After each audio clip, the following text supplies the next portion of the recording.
Ok. Lucianita, ¿se puede ver? Sí, doctor. Sí se ve, doctor. Ok, muy bien. Entonces vamos a iniciar. Vamos a hablar ahora sobre lo que es hiponatremia e hipernatremia. He de comentarles que esto es muy frecuente y no es una cosa tan sencilla. Hace poco, por ejemplo, en el Hospital Honorio Delgado, hace una semana, llegó un niño que lo habían operado de un labio leporino en una clínica, en una campaña, ¿no? Y este niño lo han operado de labio leporino y paladar hendido. Al cabo de 5 días, el niño empieza a presentar edemas generalizados. Este paciente llega al hospital en un estatus convulsivo al cabo de, como digo, de 7 días, ¿no? Llegó como a las 7, 8 de la noche y el niño le hicieron presentaba clínicamente básicamente compromiso de conciencia, presentaba edemas generalizados y sin embargo en el examen de electrolitos salía con un sodio en 132, luego le hicieron otro, salió en 133, entonces no tenía aparentemente una hiponatremia tan severa.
Aló, Lucianita, ¿me escuchas? Sí, doctor.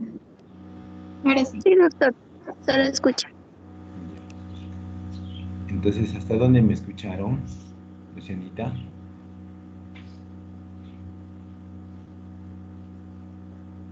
Ah, doctor, se quedó en esa diapositiva y después se colgó. Ya, les comentaba de que la hiponatremia, sobre todo la hiponatremia, es algo muy frecuente y que es algo que el otro día nos ha sucedido. Por ejemplo, les voy a contar un caso, esto es un caso real. Es un niño de 8 meses que fue operado de labio leporino y paladar hendido en una clínica, en una campaña, y al cabo de 7 días después de haber sido operado, el niño empieza a presentar edemas generalizados, ¿no? Empieza a presentar frialdad distal, llega a emergencia del Honorio Delgado, tenía una prueba para COVID IgG positivo, o sea, ya había pasado. Y cuando llega al Honorio Delgado, llegó como a las 7, 8 de la noche. Y este paciente llega convulsionando, ¿no? Con convulsiones, en un estatus convulsivo, porque no paraba la convulsión. Los colegas que lo evaluaron se abocaron a tratar de controlar la convulsión. Obviamente le pidieron un examen de AGA electrolitos, y en el examen de electrolitos le encontraron que tenía un sodio en 132, en el siguiente control al cabo de unas 4 o 5 horas nuevamente tenía 133. Aparentemente no tenía una hiponatremia severa, sin embargo el paciente seguía convulsionando. Cuando ya han pasado más de 14 horas y el paciente ha convulsionado durante esas 14 horas, se le encuentra al paciente un sodio en 112, es decir, una hiponatremia severa. Se hace la corrección y este paciente deja de convulsionar. Pero obviamente esas 14 horas de convulsión ya producen daño neuronal. Entonces, esto les cuento porque nos ha sucedido justamente esta semana que ha pasado. El paciente ha entrado a UCI, ha estado ventilado. Ya para el día de hoy me encuentran que se encuentra en mejor estado y ya está saliendo de la UCI. Esto quería comentarles como manera introductoria de cómo estos desequilibrios en los electrolitos pueden ser serios, y hay que tener en cuenta siempre la clínica, ¿no? Hay que tener en cuenta no siempre dejarnos guiar por el laboratorio, y sobre todo tener siempre la sospecha diagnóstica, ¿no? Para poder hacer un diagnóstico adecuado y un manejo adecuado.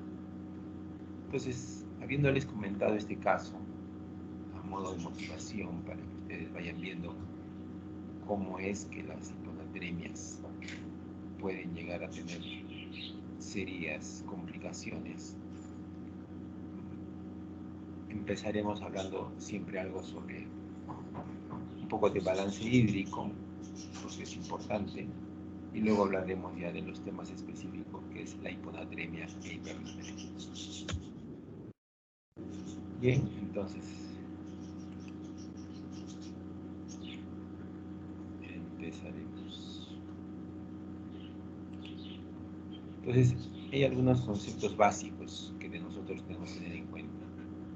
Los niños no son los mismos que los adultos. Un niño no es un adulto en pequeñito. Por ejemplo, al primer mes de vida, el 75% del organismo su composición es agua corporal total. Un 75% al primer mes de vida. Al año, un 65% de su agua corporal total.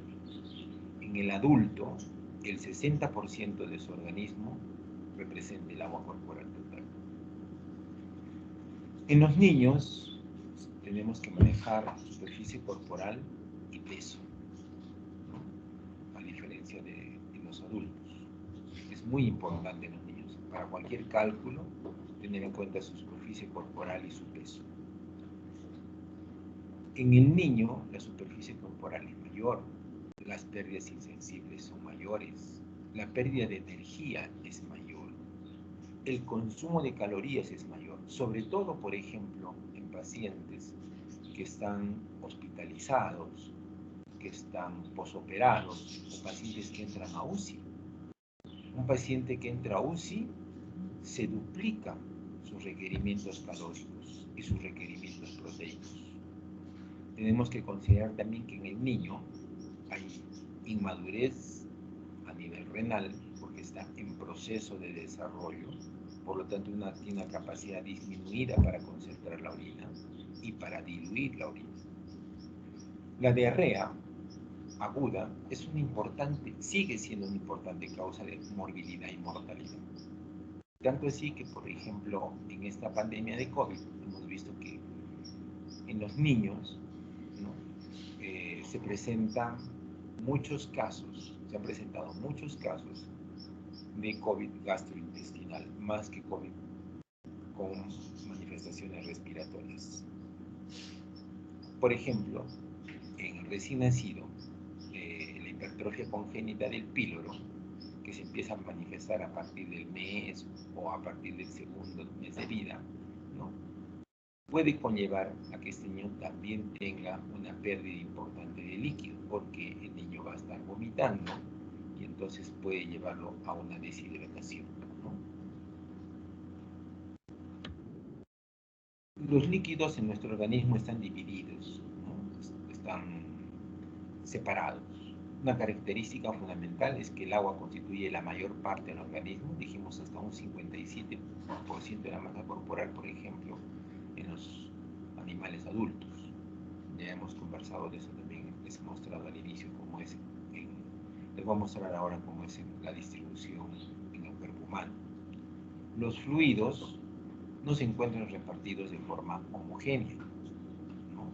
Tenemos nosotros que la membrana celular separa los compartimientos intracelular y extracelular. El líquido extracelular está constituido básicamente por el fluido intersticial que baña las células y los tejidos del organismo y que incluye también al sistema linfático.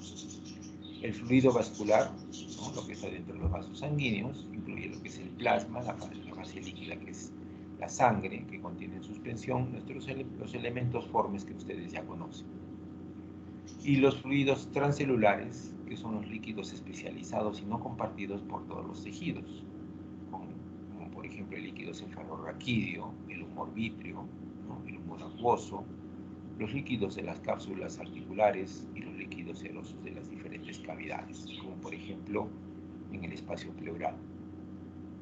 La composición del plasma sanguíneo y el líquido intersticial es muy similar, mientras que en el líquido intracelular presenta una composición química más bien muy diferente. El líquido extracelular presenta una concentración elevada de proteínas, unas 4 veces lo que es lo del plasma. El plasma viene a ser la porción líquida, ustedes ya la saben perfectamente, de la sangre, ¿no? Que no contiene células, tiene aproximadamente la misma composición del líquido intersticial, a excepción de las proteínas.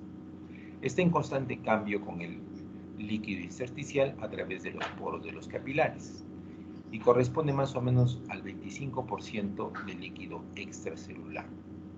Equivale más o menos a 3 litros de agua en un adulto de aproximadamente 70 kilos. El líquido intracelular es muy rico en iones, ¿no? Sobre todo potasio, fosfato, cloro y calcio, ¿no? Mientras que las concentraciones de estos dos últimos, el sodio y el calcio, es muy reducida comparada con el líquido extracelular. Entonces, como vemos en esta imagen, ¿no? Vemos aquí los cationes, ya los conocemos, el sodio, el potasio, el magnesio, el calcio, ¿no? Y el potasio lo tenemos obviamente en mayor cantidad intracelular y el sodio es más extracelular. El magnesio es más intracelular y es poco extracelular, y el calcio más es extracelular. En cuanto a los aniones, el cloro, ¿no? Es más extracelular, y el fosfato y los aniones orgánicos vienen a ser más de composición intracelular, a lo mismo que las proteínas, y el bicarbonato, ¿no? Es más extracelular que intracelular. Entonces estos son los constituyentes de los líquidos extracelular e intracelular en cuanto se refiere a cationes y aniones. Como vemos aquí, el sodio es muy importante en el compartimiento extracelular y el potasio en el compartimiento intracelular, de lo cual vamos a hablar el día de mañana. Entonces, en la composición electrolítica, ¿no? Aquí vemos les muestro otra tabla en la que podemos ver, ¿no?, el contenido del sodio en el plasma, el contenido del sodio intersticial, el contenido del potasio en el líquido intracelular, donde hemos dicho que es mucho mayor, la cantidad de calcio, magnesio, cloro, bicarbonato, fosfatos, sulfatos, ácidos orgánicos y proteínas. En cuanto a líquidos y electrolitos, tenemos que decir la distribución del agua y solutos en los diversos compartimentos del organismo son importantes para mantener un estado de equilibrio, una buena homeostasis. La homeostasis se mantiene por la acción coordinada de adaptaciones hormonales, renales y vasculares. El agua, que es muy importante, la mayor parte de nuestro cuerpo es agua, viene a ser constituida por el 60% de nuestro cuerpo agua. Es el agua corporal total. De esta agua, el 40% está en el intracelular, el 20% está en el extracelular, y dentro de este extracelular tenemos en el intersticial un 15% y un 5% a nivel plasmático. Entonces, los electrolitos, ya como les habíamos mencionado también en la tabla anterior, esto tiene otra forma de verlo, donde pueden ver que el sodio es muy importante, su composición, su presencia en el líquido extracelular, a diferencia del potasio. El cloro es muy importante también en el extracelular. El bicarbonato también es en el extracelular y el fosfato en el intracelular. El espacio intracelular se altera por disturbios de la osmolaridad del espacio extracelular y por disturbios en el aporte de los requerimientos energéticos. Y esto realmente se altera en estados de deshidratación, que es muy importante. En toda patología, en toda enfermedad, es muy importante mantener el estado de hidratación. Sea una neumonía, sea una diarrea, sea un estado posoperatorio o preoperatorio, es muy importante la hidratación en el cuerpo humano. El espacio extracelular se afecta en un paciente crítico cuando hay alteraciones en la presión hidrostática, ¿no?, cuando hay alteraciones en la presión oncótica que está dada por las proteínas, y cuando hay cambios en la permeabilidad del endotelio vascular. El balance hídrico, que es muy importante, tenemos nosotros, ustedes tienen que aprender, ¿no?, que hay los ingresos y los egresos, y que hay ingresos que son medibles, igual que los egresos, y hay aquellos ingresos y egresos que son no medibles. Dentro de los medibles tenemos la vía oral, la vía endovenosa. En los egresos tenemos que considerar las deposiciones, la orina, los vómitos, los drenajes. Y dentro de los no medibles, en cuanto a ingresos, tenemos el agua de oxidación, y en los egresos vienen a ser las pérdidas insensibles. Estos son nuestros requerimientos de agua, ¿no? En los niños menores de 12 kilos, ¿no?, nuestra orina es de 50 a 75 miligramos por kilo por día, y en los mayores de 12 kilos se considera de 600 mililitros a 1200 por metro cuadrado por día. Igual es el flujo defecatorio, ¿no?, y las pérdidas insensibles se consideran en los menores de 12 kilos 45 mililitros por kilo por día, y en los mayores de 12 kilos de 400 a 600 mililitros por metro cuadrado por día. El agua metabólica, que no la llegamos a considerar en un balance, en los menores de 12 kilos es de 12 mililitros kilo día, y en los mayores de 12 kilos es 200. El requerimiento habitual de líquido viene a ser en los menores de 12 kilos de 100 a 130 mililitros por kilo por día, y en los mayores de 12 kilos de 1.200 a 2.000 mililitros por metro cuadrado por día. La metabólica es más alta en el periodo neonatal y es más baja en la edad adulta. Es muy importante esto de la tasa metabólica. ¿Por qué?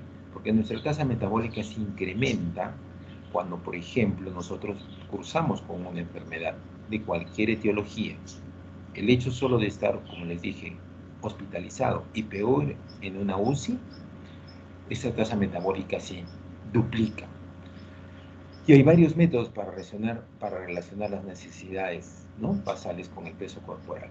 La superficie corporal, las calorías basales y también el método de Holiday-Segar. Aquí vemos, por ejemplo, cómo es el gasto calórico en niños y adolescentes según el método de Holiday-Segar. Acá vemos el peso de los niños, acá vemos la cantidad de calorías por día y vemos, ¿no?, que en esta línea roja viene a estar nuestro metabolismo basal. Pero cuando nosotros nos encontramos en un estado de enfermedad, obviamente los requerimientos calóricos se incrementan, ¿no? Y si estamos en una enfermedad más severa, obviamente se incrementan mucho más.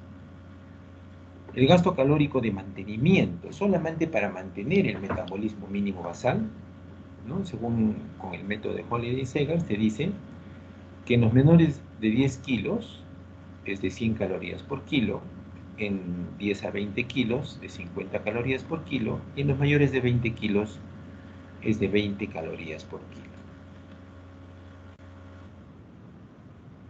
En este método, lo que consideramos son que para los primeros 10 kilos se consideran 100 mililitros por kilo por día, en los segundos 10 kilos 50 mililitros por kilo por día, y por cada kilo adicional 20 kilogramos por kilo por día. Los requerimientos de sodio, ¿no?, son de 3 miliequivalentes por 100 mililitros de agua, de cloro 2 miliequivalentes por 100 mililitros de agua, y de potasio también de 2 mililitros por kilo, de 2 miliequivalentes, perdón, por 100 mililitros de agua. Entonces vamos a hacer un ejemplo. Un niño que pesa 6 kilos, entonces multiplicamos 6 por 100, nos va a dar 600. Entonces sus requerimientos van a ser 600 mililitros por día de agua. Un niño que pesa 15 kilos, entonces por los primeros 10 kilos tenemos que darle 100 y por los 5 kilos le damos 50. La multiplicación y nos sale en total 1.250 mililitros por día. En un niño que pese 24 kilos, entonces por cada 10 kilos dijimos son 100, por los primeros 10 kilos son 100, por los segundos 10 kilos serían 50, ¿no?, y por cada kilo dijimos que eran 20. Entonces hacemos las respectivas multiplicaciones, 10 por 10, 10 por 50, 4 por 20, y nos va a salir un total de 1.580 mililitros por día. Los requerimientos por superficie corporal, primero se halla la superficie corporal, que es una fórmula que ustedes ya la saben, es el peso multiplicado por 4 más 7 dividido entre el peso más 90. Y los requerimientos de agua van a ir de 1.500 a 2.000. Los requerimientos de electrolitos por superficie corporal de sodio van de 30 a 50 miliequivalentes por metro cuadrado por día, y de potasio de 20 a 30 miliequivalentes por metro cuadrado por día. Perdón.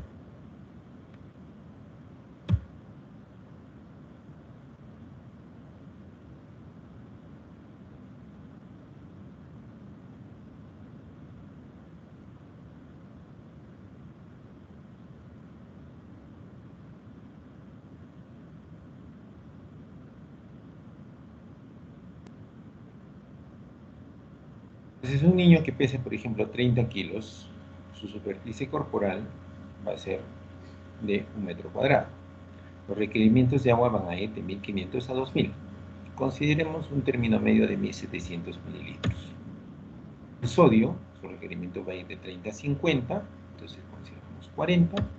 Y si el potasio, sus requerimientos son de 20 a 30, le vamos a ponerle 30 miliequivalentes, ¿no? Entonces, esto es lo que debería recibir un niño por metro cuadrado por día. ¿Cuáles son los objetivos del balance hídrico? Los objetivos son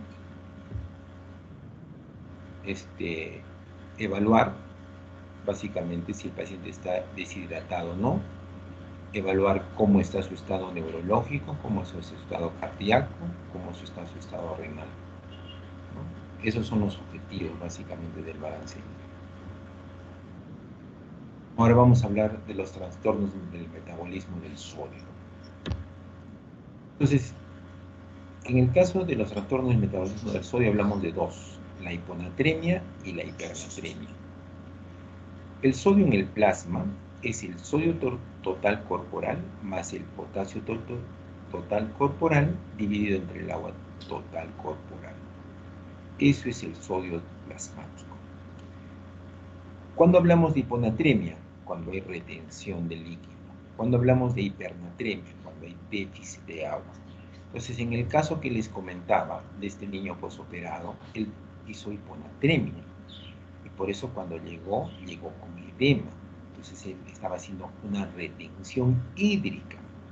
Cosa que los colegas al momento de evaluarlo, si bien es cierto, se dieron cuenta que el paciente estaba edematoso, pero más énfasis le pusieron a la parte neurológica, porque el niño no paraba de convulsionar.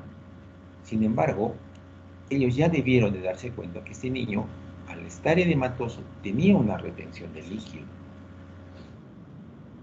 Entonces el sodio es nuestro principal catión extracelular, como ya lo hemos mencionado.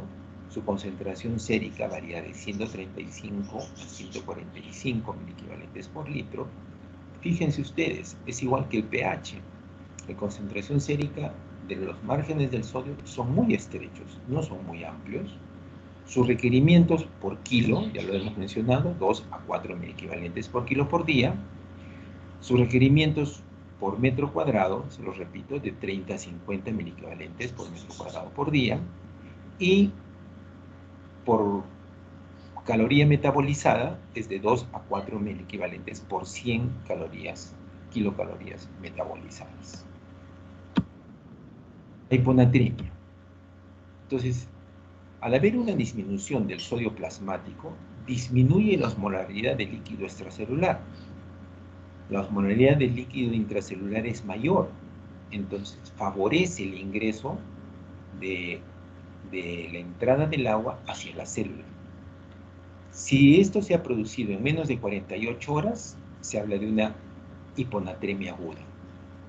El sodio sérico menor de 135, ese es el diagnóstico. Eso se llama hiponatremia. Y es grave cuando es menos de 100 miliequivalentes, de 120 miliequivalentes por litro. En el caso que les comentaba, tenía 112. Es decir, este paciente por eso convulsionaba, porque tenía un edema cerebral severo, no porque tenía una neuroinfección, ¿no? Y no iba a calmar con los anticonvulsivantes, sino lo que teníamos que hacer era corregir el sodio. ¿Cuáles son las causas de hiponatremia? Pueden ser hipovolémicas en caso de diarrea, pueden ser evolémicas en caso de que haya una secreción inadecuada de hormona antidiurética, en casos de meningitis, de encefalitis. Y fíjense ustedes, en caso de postoperado, que es el caso de nuestro niño, ¿no? Puede ser hipervolémica en casos de insuficiencia cardíaca, insuficiencia renal o de cirrosis. ¿Cuál es la clínica principal en un niño que tiene hiponatremia? Al inicio va a presentar vómitos, cefalea, convulsiones, como el caso que les he contado, y este niño, después de 14 horas de haber estado convulsionado, entró en coma.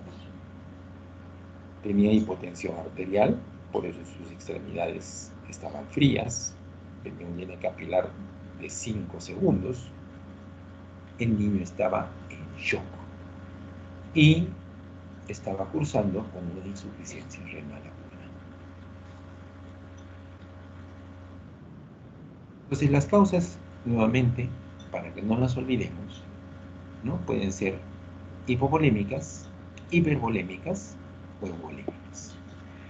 Hipervolémicas generalmente es cuando hay atrofia, cuando se le ha infundido mucho líquido, ¿no? Las hipovolémicas generalmente cuando hay casos de diarrea, sudoración excesiva, vómitos, cuando hay elevación de la temperatura, es decir, cuando hay fiebre y obviamente taquipnea, o cuando hay ingesta de leche o bicarbonato en exceso, ¿no? Eso nos puede llevar también a una euvolémica.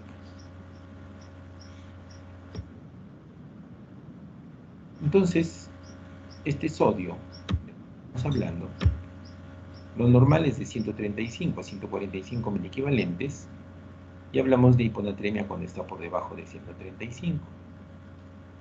Decimos que es hiponatremia leve cuando está entre 130 y 135. Moderada si es de 120 a 130. Severa cuando es por debajo de 120. En el caso que les comentaba, teníamos una hiponatremia muy severa de 112. También existe lo contrario, la hipernatremia. Esta hipernatremia puede ser leve cuando va de 145 a 150, puede ser moderada de 150 a 160 y puede ser grave cuando es por encima de 160. La hipernatremia es más frecuente, y ustedes la van a ver en el área pediátrica, sobre todo en el recién nacido, cuando hace la famosa deshidratación hipernatrémica. Investíguenla, revísenla, se llama también fiebre por sed.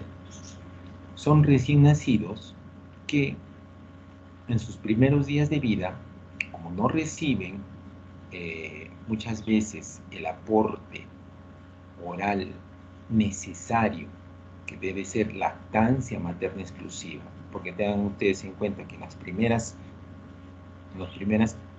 24 o 48 horas, lo que la madre va a producir es calostro en muy pequeña cantidad. Entonces, a veces, sobre todo cuando son madres primerizas, ¿no? No les enseñamos la técnica adecuada de la lactancia, ¿no? No les enseñamos a dar la importancia, ¿no?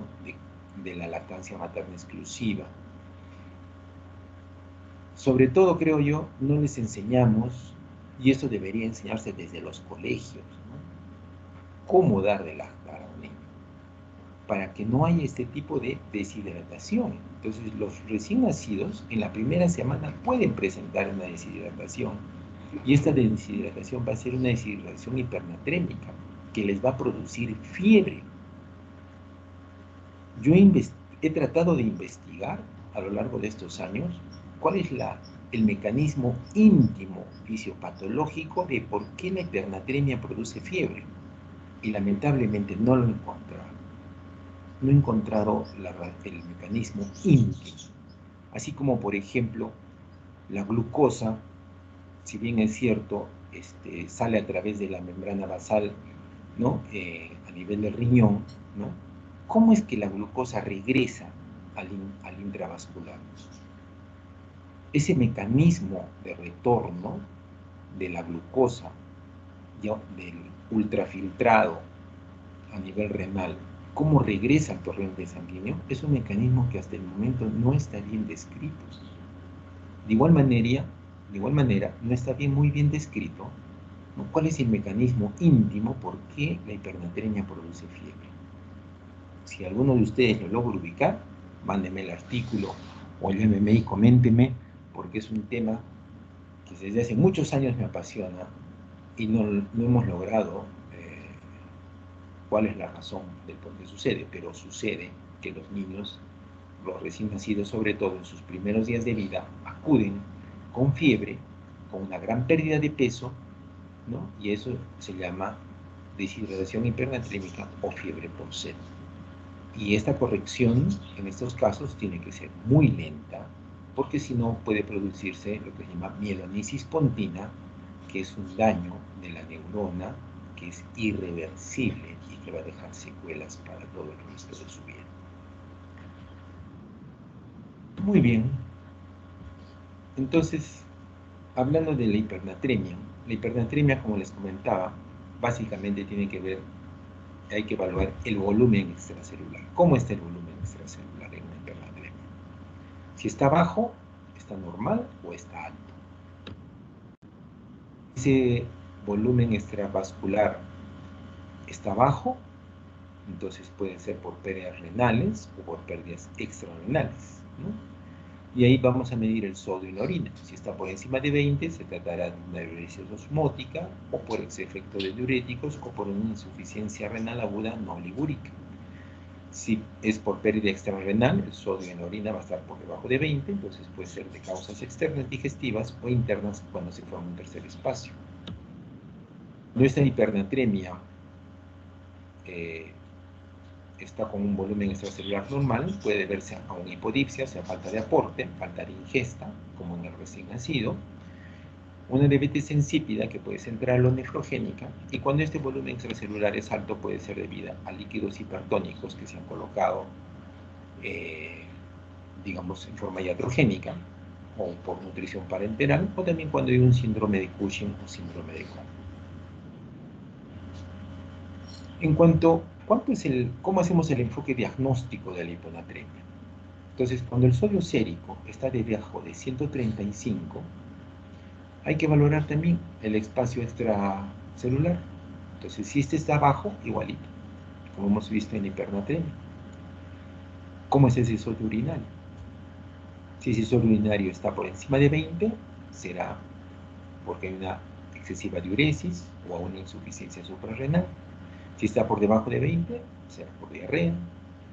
Si está normal, entonces hay que ver la osmolaridad urinaria. Si este está por encima de 100, será un síndrome inadecuado de hormona antidiurética. Si está por debajo de 100 milosmoles, será por polidipsia psicógena. Cuando ese volumen extracelular está elevado, vamos a medir el sodio urinario. Y si está por debajo de 20, será una insuficiencia cardíaca o cirrosis, o si está por encima de 20, será una insuficiencia renal. El cuadro clínico de la hiponatremia, que ya les he comentado, ¿no?, se presenta básicamente al inicio por irritabilidad, llanto, alteraciones del sensorio, ¿no? El niño puede estar letárgico, y ya conforme va avanzando esta hiponatremia va a llegar al coma.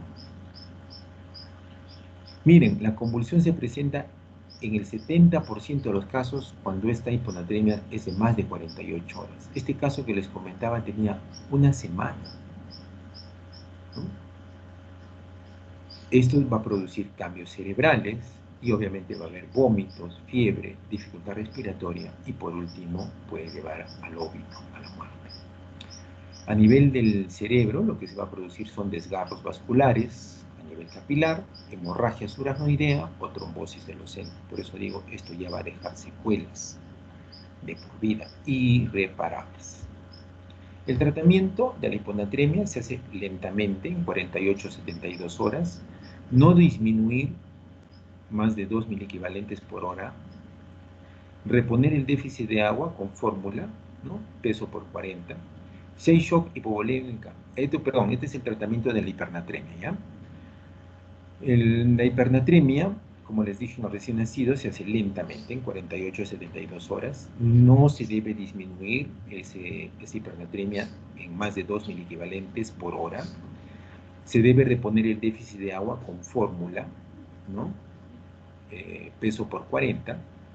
Si hay shock hipovolémico más hipernatremia, hay que tratar el shock, restablecer la perfusión con cloruro de sodio al medio normal y una vez que orine, dar sodio al quinto normal. Entonces ya habíamos hablado de la hiponatremia, de las causas, ¿no?, que pueden ser renales y no renales. Las causas no renales: vómito, diarrea, tercer espacio, sepsis, peritonitis, pancreatitis, ilio, heridas, quemaduras, drenes o cirrosis. O de causas renales, que pueden ser por exceso de diuréticos de asa o tiacídicos, por diuresis osmótica, glucosuria, manitoluria, cetonuria, o insuficiencia adrenal renal, o también como en síndrome nefrótico. El cuadro clínico, ya le habíamos comentado, de la hiponatremia: la anorexia, el letargo, la apatía, las náuseas, la desorientación, los reflejos osteotendinosos disminuidos, las convulsiones, ¿no? El edema, que es muy peligroso, como le dije, a nivel cerebral, y el coma, por último.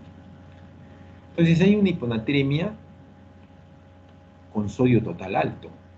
El agua está más aumentada que el sodio. Aquí se van a estimular los vasopresores, aórtico carotidio, va a haber una actividad simpática, se eleva la actividad del sistema, se activa, ¿no? Este sistema renina, angiotensina, vasopresina, disminuye la tasa de filtración glomerular, aumenta la resistencia vascular, disminuye la excreción de sodio y disminuye también la secreción de aldosterona.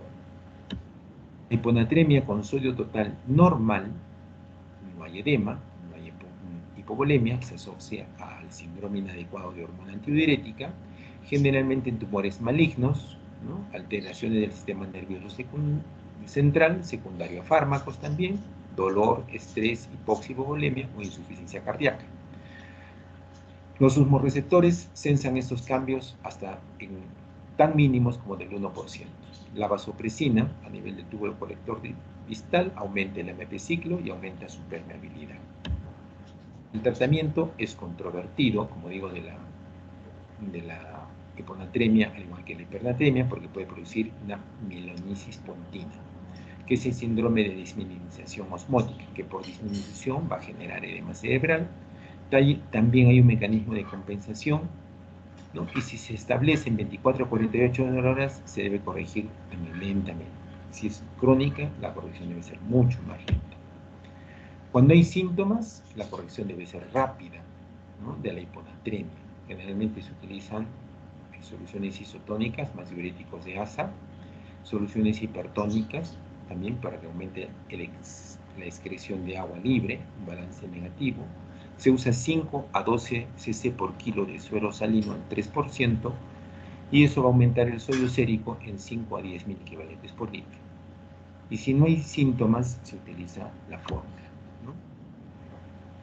Que vamos a ver a continuación. Entonces, en la hiponatremia, la estrategia terapéutica consiste en el ascenso del sodio plasmático, no debe ser superior a 10 miliequivalentes por día, la velocidad de infusión de 10 mililitros o 5 miliequivalentes de sodio por kilo por hora, para evitar la mielonisis pontina que les habíamos comentado, que va a llevar a las secuelas neurológicas graves e irreversibles. Se administra el cloro al 3%, se prepara una dextrosa al 5%, 85 mililitros, cloruro de sodio al 20%, 15 mililitros, o cloruro de sodio al 9 por mil, 89 mililitros más hipersodio, 11 mililitros. O también se puede hacer una dextrosa al 5%, con 40 mililitros, más cloruro de sodio al 11.7%, 10 mililitros. O también se puede usar un hipersodio de 6 mililitros, que equivale a 51 miliequivalentes, o 1 centímetro, que viene a ser igual a 0.5 miliequivalentes.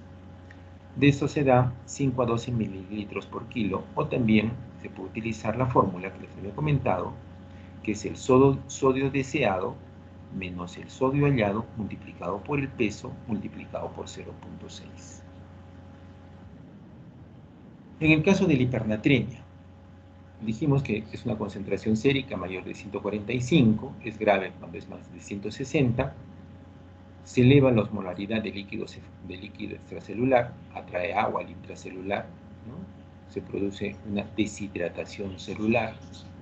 Conforme pasa el tiempo, las células se defienden fraccionando las proteínas y liberando el aminoácido la taurina, para tratar de aumentar la osmolaridad intracelular. La principal defensa contra la hipernatremia es la sed.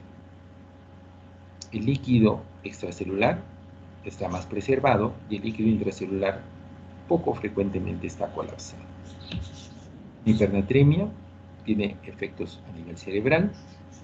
En realidad tiene lo que nos produce una deshidratación neuronal con más o menos hemorragias. Es poco frecuente de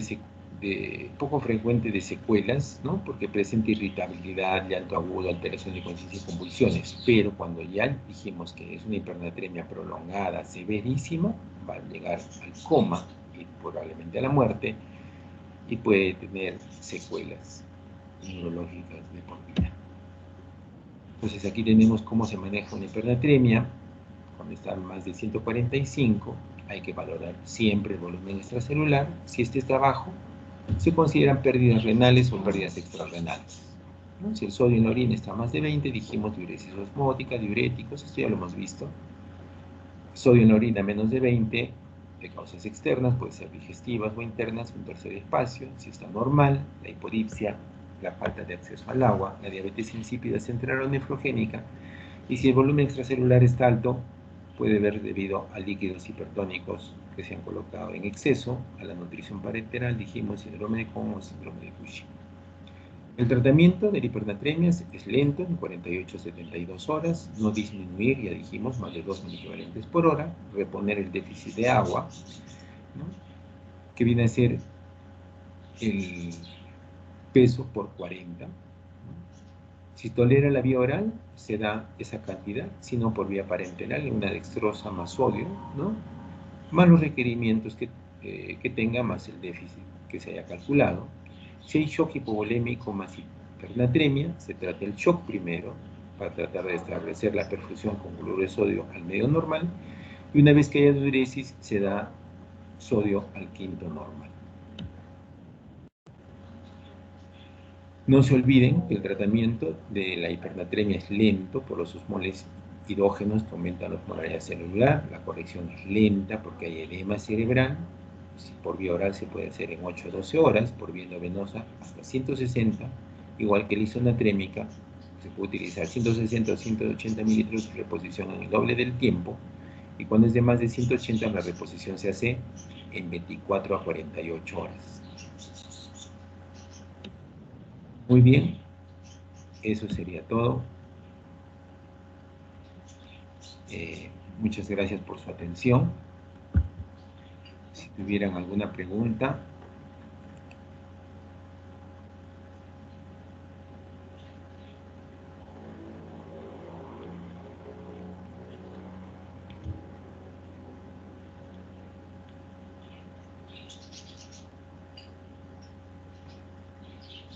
Jóvenes, ¿me escuchan?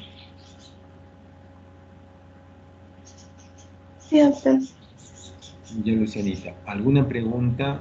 ¿Algo que me haya quedado claro?